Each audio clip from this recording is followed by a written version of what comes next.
Quando eu tinha 11 anos de idade, teve uma feira de papelaria na minha escola. Então a gente recebeu uma série de lojas que vendiam canetas, cadernos e coisas bonitinhas, fofinhas, bonitinhas, caneta com frufru, com bonequinha na ponta, borracha com cheiro, enfim, eu tinha 11 anos, eu estava na quinta série.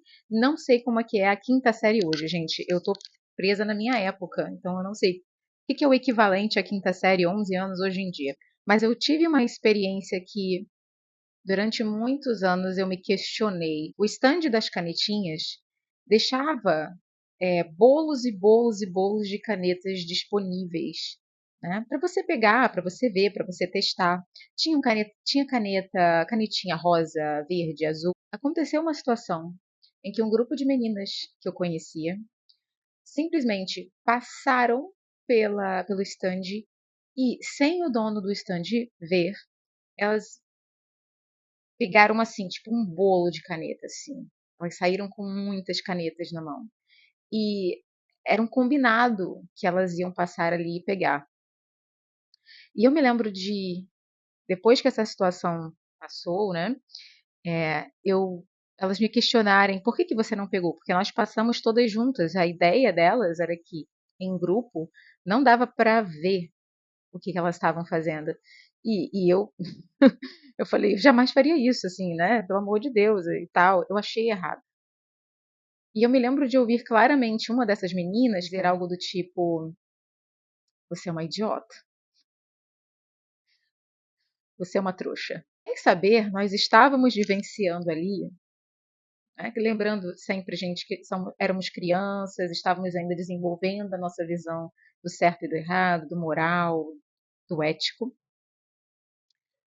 Mas a gente estava representando ali duas visões de mundo. Uma visão em que, se você tem a oportunidade, você tem o poder e você tem as ferramentas, você deve usá-las.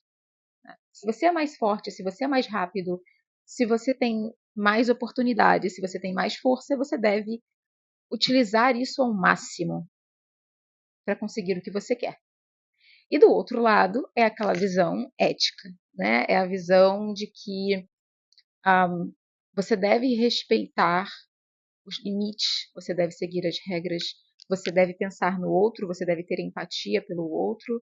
Quando eu peguei para ler O Idiota, e nós sabemos que o Idiota dessa obra, da obra do Dostoiévski, na verdade, ele é um rapaz inocente que vem com várias ideias éticas, ideias cristãs, de que você deve pensar no mais fraco, de que você deve proteger uma mulher indefesa, e nananã, né? Você não deve tirar proveito, você não deve explorar e se aproveitar de quem precisa, está numa posição de fragilidade, né? Enquanto os outros personagens que representam a Rússia do século XIX dizem: não, você precisa fazer o que você quer. É a individualidade acima de tudo. Então, se você tem a oportunidade, faça. Quais são as consequências para o outro. E ele também é o idiota. Perguntaria a vocês em quantas situações vocês se sentiram idiotas por não estar fazendo o que todo mundo estava fazendo e que você julgava errado, e que você julgava injusto, antiético, ou indigno, enfim, você pode escolher a palavra que você quiser, né? Em que a ordem das coisas se subverte e aquele que está tentando fazer o que é mais justo, o que é mais correto, é, na verdade, um grande trouxa. E quem está utilizando o seu poder, a sua força ao máximo, mesmo que isso seja desleal, corrupto, né? Seja uma atitude corrupta, essa pessoa é quem é admirada ou é a pessoa que se dá bem no final. Porque eu vejo muito a crítica do Dostoiévski nesse livro ao Nietzsche, né? As ideias de Nietzsche, que é o grande niilista da história e que diz, não, olha, você não tem que ter pena do mais fraco, você tem que pisar na cabeça dele. Porque se você pode, né? Eu sei, gente, que os defensores de Nietzsche vão dizer, não é bem assim, mas é bem assim, né? Se você tem poder, não tem por que não usá-lo. Se você quer alguma coisa, não tem por que não usar. Tudo o que está disponível a você, mesmo que isso seja desleal, mesmo que isso seja moralmente errado, para conseguir o que você quer. Esqueça uma moral cristã. Esqueça uma ideia de que a gente precisa ajudar o mais fraco e não explorá-lo. Né? Pode, inclusive, pensar que aqui o Dostoiévski ele visualizou o futuro. Viu que um mundo em que as pessoas pensassem dessa maneira, em que as pessoas cultivassem a ideia de poder acima de tudo, de egoísmo acima de tudo, eu só penso em mim, que socialmente, coletivamente, isso ia levar ao que levou, por exemplo, ao Holocausto, Segunda Guerra Mundial, as ideologias que massacraram milhares de pessoas. Ele lida com assuntos importantíssimos que são caros a nós como indivíduos até hoje, 2025, né? Mas é um livro que eu confesso que eu tive dificuldade a princípio, e eu quase pensei que eu e o meu escritor preferido íamos ter uma quebra de confiança. Ainda bem que isso não aconteceu, gente. Então, indo ali para os 45 do segundo tempo, eu me conectei bastante com a leitura, não rompi com o meu escritor favorito, né? E estou aqui para conversar com vocês sobre as minhas percepções, sobre as minhas ideias e as minhas sensações ao ler O Idiota, de Dostoiévski. Dostoiévski. Seja muito bem-vindo, muito bem-vinda a mais um vídeo aqui no Flores de Leitura.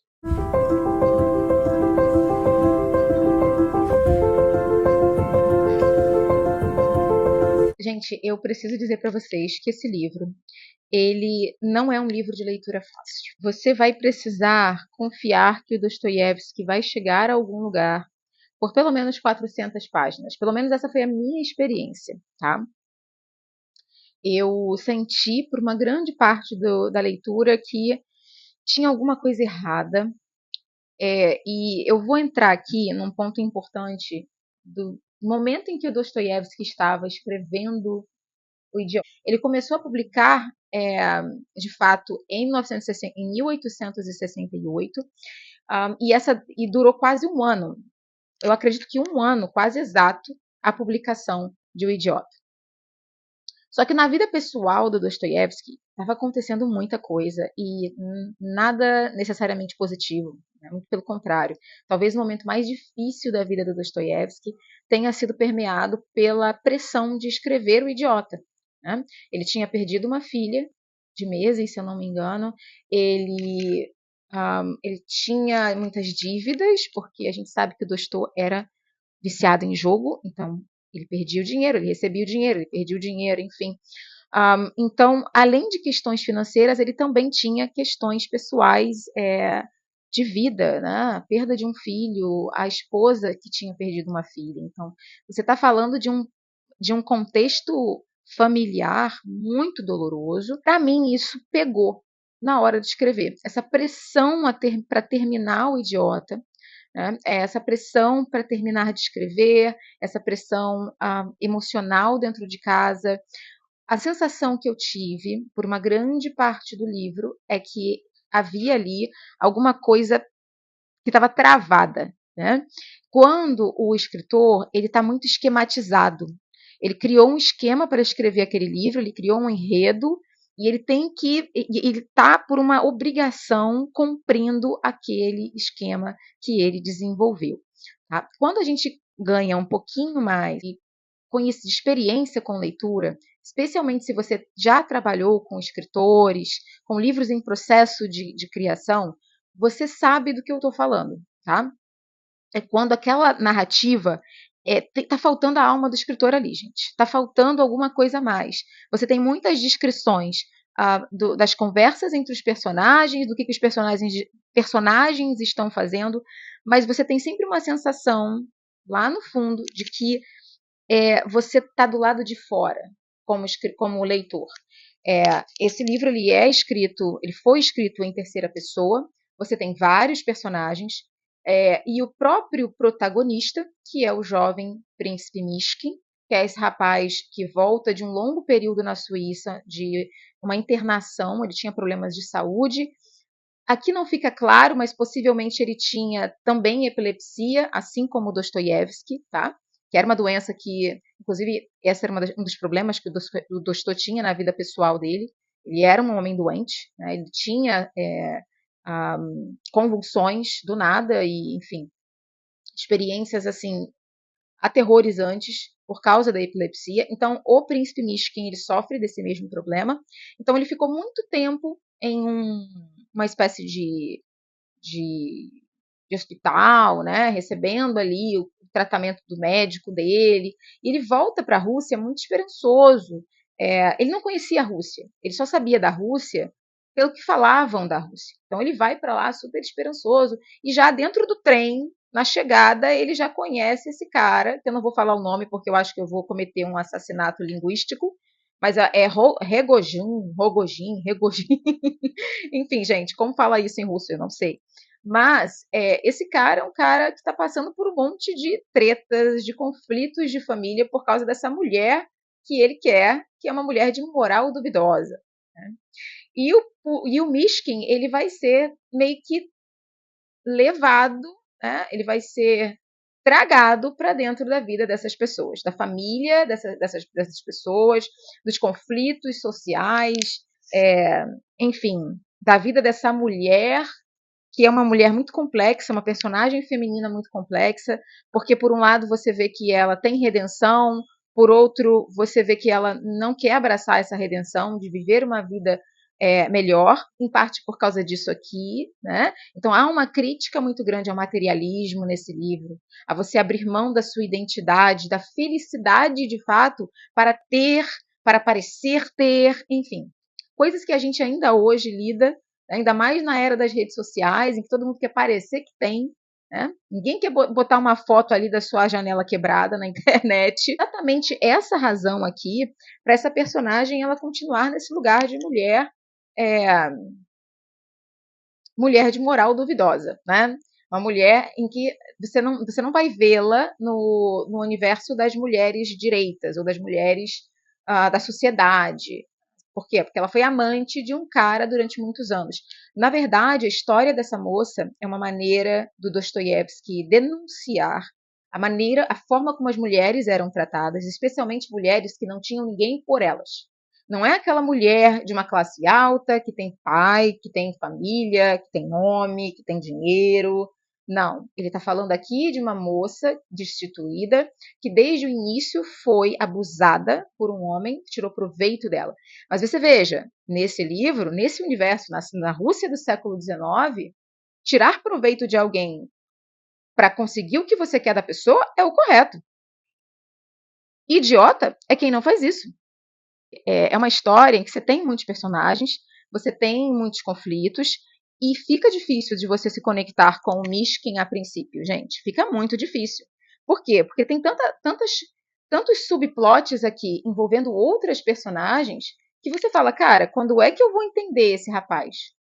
Quando é que eu vou sentir por ele? É uma narrativa em terceira pessoa, eu estou vendo tudo do lado de fora. Então, assim, eu acho que o nosso querido Dostô teve dificuldades para escrever esse livro. Tá? O que não quer dizer que o livro é ruim, gente. O livro é maravilhoso. O livro é uma leitura, é um romanção, assim, com um desenvolvimento incrível que no final faz muito sentido. É um final polêmico, é um final doloroso, sem querer spoiler, né? O livro foi lançado, gente, em 1869, então vamos e convenhamos, não tem spoiler aqui, né? Mas eu entendo, a gente não quer saber a história. Não interessa quando foi publicado. Então eu não vou entrar em detalhes de como termina, mas eu terminei o livro magoada, sabe? Magoada. Já tinha um tempo que eu não terminava um livro que me magoou pessoalmente.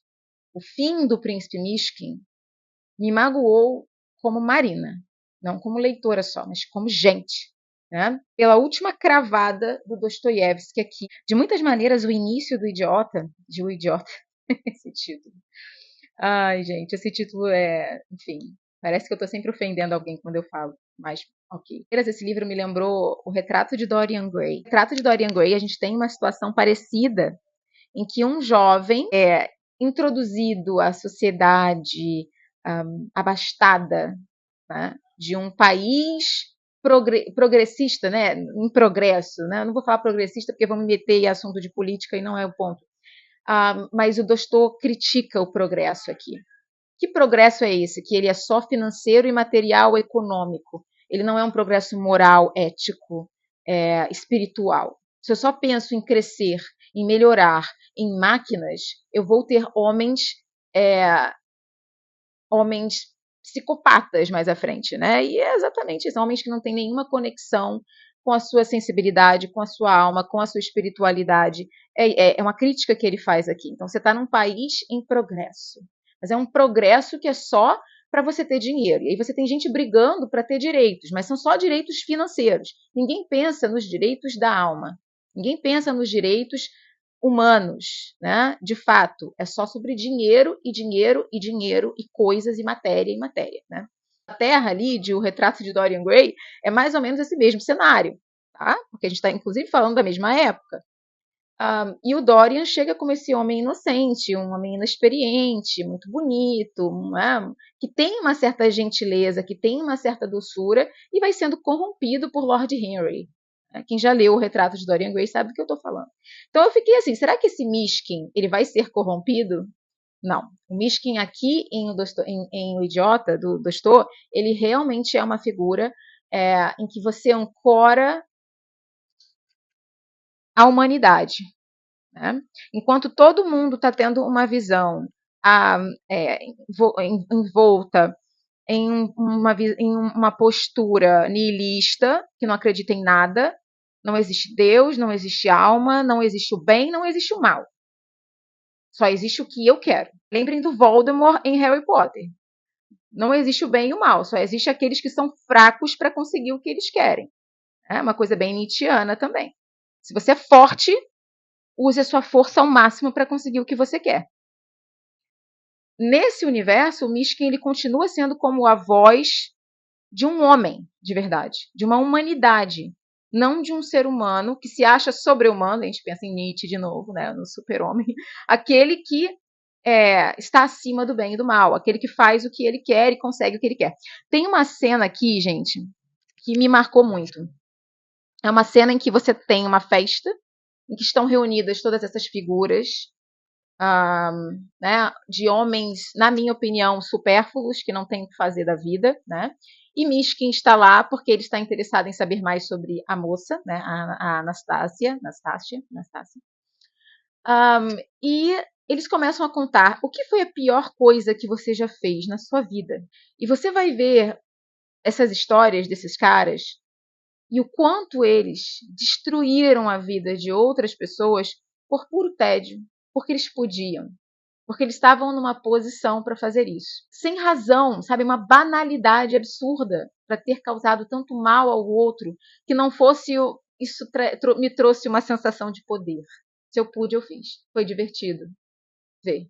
Não me arrependo. Não tenho sentimentos de culpa, porque afinal de contas, no mundo em que eu estou vivendo, nas ideologias que estão correntes, o Dostô está falando do niilismo, de Nietzsche, da ideia de um homem acima de tudo, o poder acima de tudo, tá tudo bem.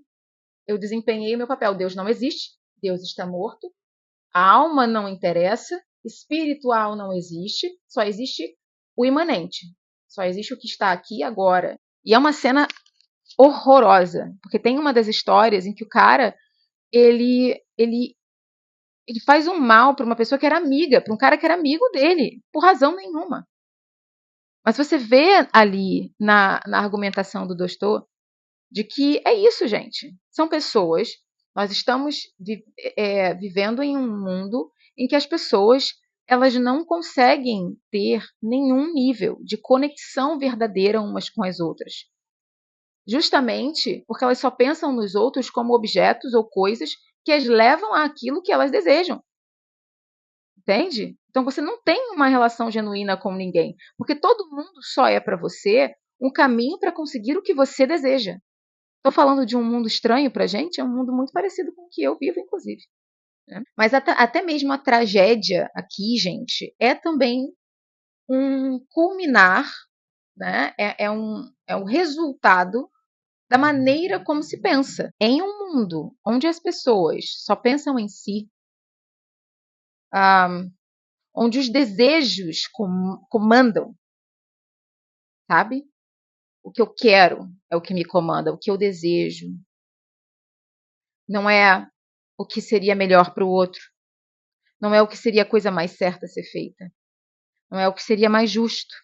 É o que eu desejo. Em um mundo em que o desejo é mais importante do que a empatia, do que a misericórdia, do que a, a lealdade, do que a humanidade, o resultado é o que acontece no final, é a tragédia final desse livro. O desejo leva a pessoa.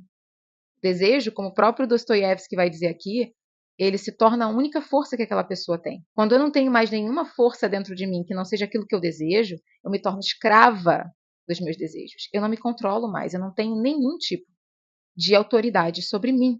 Outro ponto aqui é a superficialidade desse homem moderno. Talvez por isso o livro às vezes traga uma sensação, pelo menos pela primeira parte do livro, você fica assim, tá? É, não tem profundidade. Uma estratégia do escritor também, que você não consiga sentir vínculo, que você não consiga sentir as camadas daquelas pessoas, porque elas não têm. Sabe aquela coisa de um influencer que usa a sua plataforma para divulgar coisas que fazem mal aos outros, mas que traz dinheiro para ele? E ele não pensa muito sobre isso. Eu vou causar o mal dos outros? Cada um que se cuide, cada um que tome conta de si mesmo, cada um que se cuide. O individualismo, o egoísmo, a superficialidade, o materialismo excessivo. E essa pessoa, nosso príncipe Mishkin, que é o único homem ali, é o único humano, é a única pessoa que tem alma ali, que veio de um outro lugar, porque viveu muito tempo separado daquela água que todo mundo ali toma. Então eu fiz muitas associações desse universo que o Dostô critica aqui com o mundo em que eu vivo. E com sensações que eu mesma já tive em certas situações, em, pô, eu que tô errada? Cara, sério? Sou eu que tô errada aqui? Deve ter muita coisa muito errada com a minha visão de mundo, porque eu não consigo fazer isso. Essa galera tá fazendo. Tem alguma coisa errada. E isso não é, gente, uma forma de se sentir superior, é simplesmente uma forma de se sentir excluído. Assim como o Mishkin se sente aqui. Porque eu não consigo me encaixar aqui. Então, assim, esse sentimento de não encaixe que o leitor tem, esse desconforto, também é o desconforto do príncipe Mishkin e é proposital.